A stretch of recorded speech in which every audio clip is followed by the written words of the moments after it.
And let's go to our first caller here. This is going to be Joey. Hello, Joey. You are up first, sir. How's it going, Bart? Pretty good, man. Thank you very much for holding on there and being a little bit patient. So, you've got a hand for us here, Joey?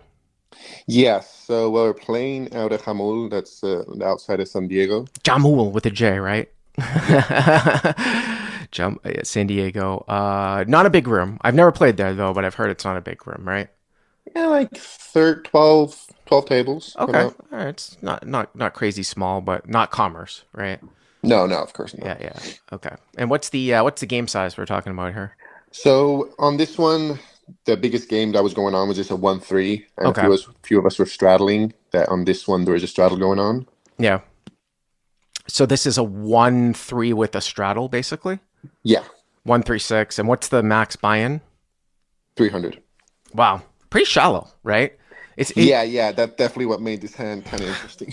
So I'll just tell you a little quick anecdote. I'll probably mention this on the podcast. I actually went to play poker last night at Chasers on Sundays because if you guys are subscribers, you know I used to go on Tuesdays, but there's no mixed game anymore. My buddy who was there was like, oh, they actually have a 2-5 game here, 1500. The minute I walk in the door at 8 p.m., the game breaks. So the only no limit game they have is 1-3, 500 cap, and sometimes 1-3-6, 500 cap. So it was very, very restrictive. I actually played some PLO as well, but I have played this level before. So people are like, you don't play low stakes. No, actually, you should have seen the look from the guys that knew me who were playing 25-50, 10-25-50 PLO that was actually going. And they're looking at me and I'm playing 500 cap no limit. And they're like, what the fuck are you doing? It's like, you guys know what I'm doing. Shut the fuck up. That's why I told that guy Gaucho from New Hampshire. So anyways, all right, I digress. Go ahead. 1-3-6, 300 max buy-in, okay? Yeah, an effective stack had 240. All right. 240 effective, okay?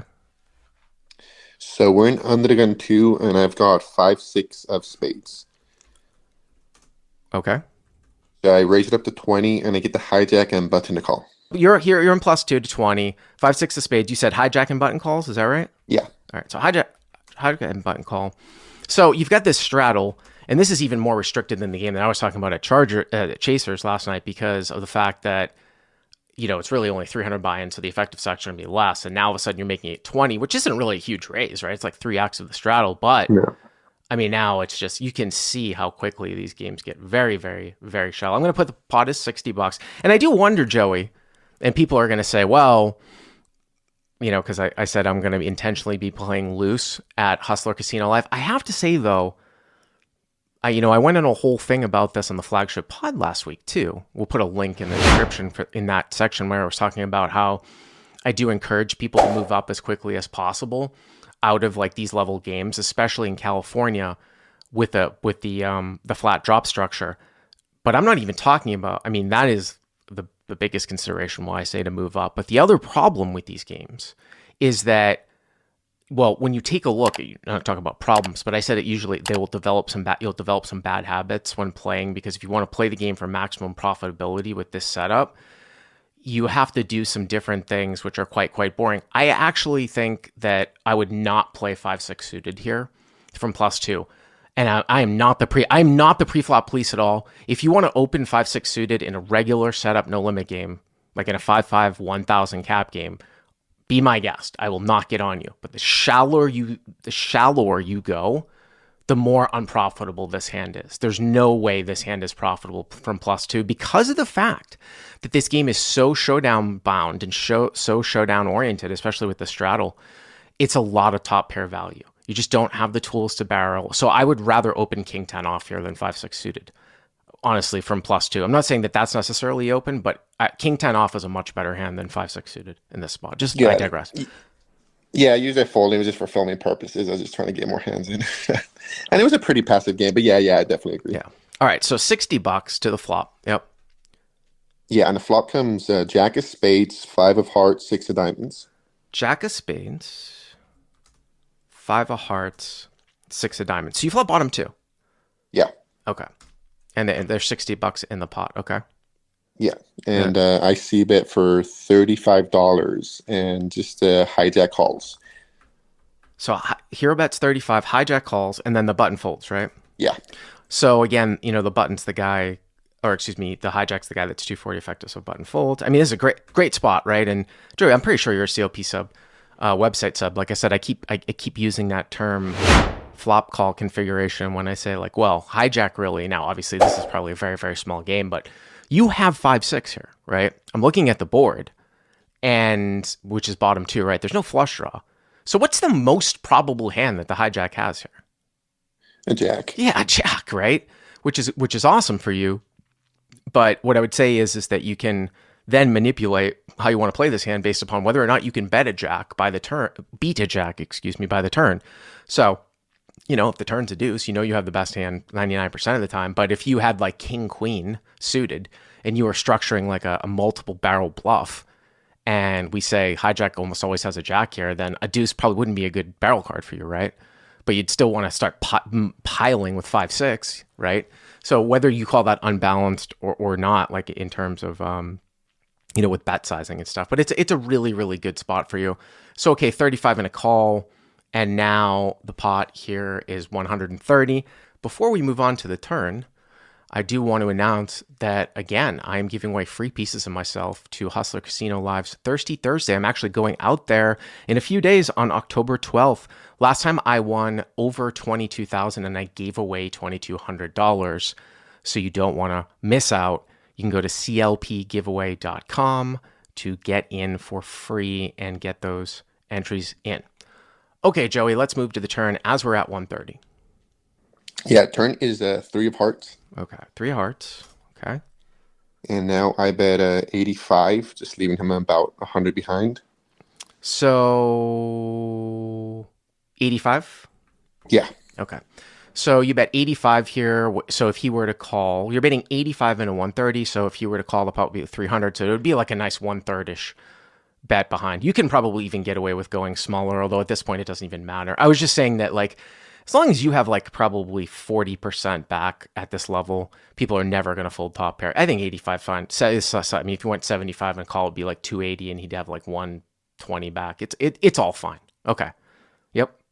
Yeah, so once again, he calls. All right. So call. So now the pot here is 300, right? Yeah. Okay. So hero bet, and I do remember this hand because it's a really interesting one. So hero bet's 85, hijack calls. And now the pot is 300, right? Yeah. Okay. Yep.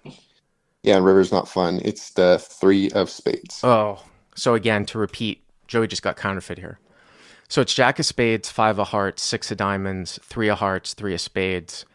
And obviously Joey was probably going to happily shove any card except for a jack, right? Or a 3, right? Pretty much. Yeah. I'd imagine, right? He only has 100 jack's left, even right? better than a 3, right? The 3's probably the worst one. Well, I will say that. So this is where this one gets very, very interesting. Okay, here's where it gets very interesting, depending on how you look at this and combinations wise. So I think that we can agree here that there's really nothing for you to do but check here, right, Joey? Because like, when I went back to the flop, when we went and talked about the flop range and we said the hijack has mostly what? You said Jack X, right? So there's no point in betting because you're losing to Jack X. But what other hands can the hijack have here on Jack 5-6? Yeah, I mean, I just think, honestly, because with the strategy going on, I think the 1-3 players tend to go a lot tighter. So my only thought when in this spot was, 7-8 suited. Okay, that's a straight draw, right? Exactly. Draw. Yeah, that's one of the ones that I thought. Okay, so 7-8 suited, which is open-ended. That's the logical open-ended, right? You could have like a ace suited, ace of hearts, right, that has some straight and backdoor flush draws. Yes, I mean, so you lose to the other. There's another open ended there, and the funny thing is you lose to the up and down open ender, which is 7-4, which comes in on the turn, right? And you also I just didn't think he was playing that wide, but sure. Definitely could. And then you now also lose to 3-4, which is the bottom end open ender too, because it rolls into trips. But he could have something like 7-9 of hearts, right, or like 8-9 of hearts here too. So there's a couple other straight draws here that pick up hearts that continue. Okay, so it looks like he only has 100 left, but so if we say that his range is going to be a jack or a busted straight draw, You now just get counterfeit. What is your play? What's your single action right now? What's the proper play on the river? Yeah, just checking. Check, check, I did want to check. add, I don't No. know if it's relevant. That was Uh, kind of strange. On the turn when I bet, he just threw in a chip. And for a moment, I thought he went all in because it was kind of like those movements when you throw a chip saying you're all in, but it was just a call. So I don't know how relevant that could be for a live tell. But yeah, when he called, he just kind of threw a chip in the middle. Nah, but here's the thing. I mean, I know that this is going to only be about a 1/3 pot size bet, so it's going to be with what I'm about to say. It could get a little bit tricky with this one, but when I analyze this river, because I know it's going to come for you guys who are watching, you can sort of think about if like the opponent had like 200 left. Really think about the opponent had 200 left and how that might change things slightly, but the same concept's going to come. So Joey, we agree that your play is to check, right? Okay. Yeah. So you check. Yeah. Okay. Yep. Yeah, check. And he pretty quickly just jams for the 100 that he has behind. All right. So hijack jams. Now here, Yeah. I'm going to ask you a very simple question. And again, it might be a situation where you are so shallow that let me repeat that again. It might be a situation where you're so shallow that maybe the answer is something different than what I'm expecting. But if he had a jack here, like say he had jack 10, let's say he had king jack, let's say he had ace jack, let's say he had queen jack, right? And you checked, what would you expect him to do?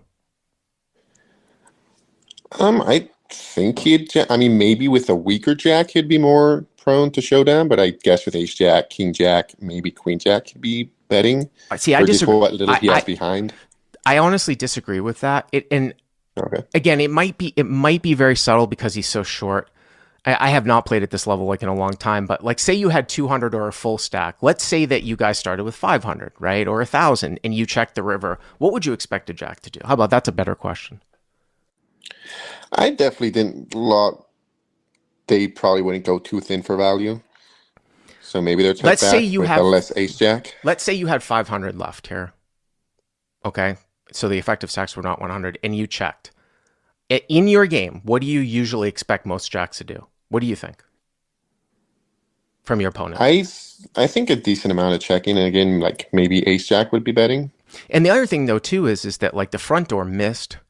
So I think that that's even not that people ever go really, really thin here for value, but yes, I 100% agree with you that a jack's going to check back here almost all the time.